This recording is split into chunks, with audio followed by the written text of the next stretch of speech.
মুক্তাগাছার প্রবাদ পুরুষ খন্দকার আব্দুল মালেক শহীদুল্লাহর জীবনী সম্বন্ধে থাকছে আমাদের আজকের এই ভিডিওতে।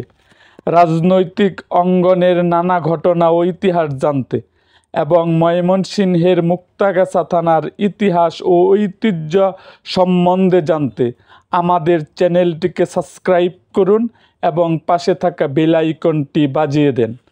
খন্দকার আব্দুল মালেক শহীদুল্লাহ 1936 সালে 21শে ফেব্রুয়ারি মুক্তাগাছা শহরে নন্দীবাড়িতে খন্দকার বাড়িতে জন্মগ্রহণ করেন। তার বাবার নাম আব্দুল মান্নান, পেশায় ছিলেন চিকিৎসক।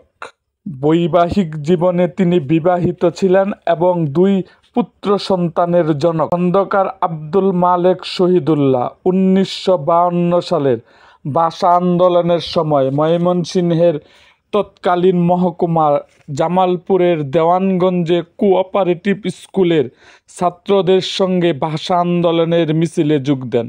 নবম শ্রেণীর ছাত্র থাকা অবস্থায় খন্দকার আব্দুল মালেকের বাড়ি ময়মনসিংহের মুক্তাগাছা হলেও বাবার সরকারি চাকরির কারণে ওই স্কুলে পড়তেন তিনি। আন্দোলনে যোগ দেওয়ার কারণে স্কুল থেকে তিনি বহিষ্কৃত হন। তিনি 1956 সালে মুক্তাগাছা আওয়ামী লীগের প্রতিষ্ঠাতা সাধারণ সম্পাদক হিসাবে দায়িত্ব পালন করেন। তিনি বৃহত্তর ময়মনসিংহের আওয়ামী লীগের সাংগঠনিক সম্পাদকও ছিলেন। তিনি দৈনিক ইত্তেফাক, দৈনিক সংবাদসহ কয়েকটি পত্রিকার মুক্তাগাছা প্রতিনিধি ছিলেন। 1964 সালে মুক্তাগাছা পৌরসভার কমিশনার নির্বাচিত হন।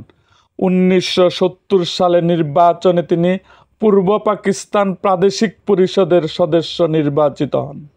1971 সালে মুক্তিযুদ্ধের সংগঠক ও আসামের গৌহাটা থেকে মুক্তি নামক সাপ্তাহিক পত্রিকা ইবনে আদম ছদ্মনামে বের করতেন। তিনি 1999 থেকে 2004 সাল পর্যন্ত মুক্তাগাছা পৌরসভার চেয়ারম্যান হিসাবে দায়িত্ব পালন করেন। মুক্তাগাছার এই কৃতি সন্তান 2রা ফেব্রুয়ারি 2021 সালে মৃত্যুবরণ করেন।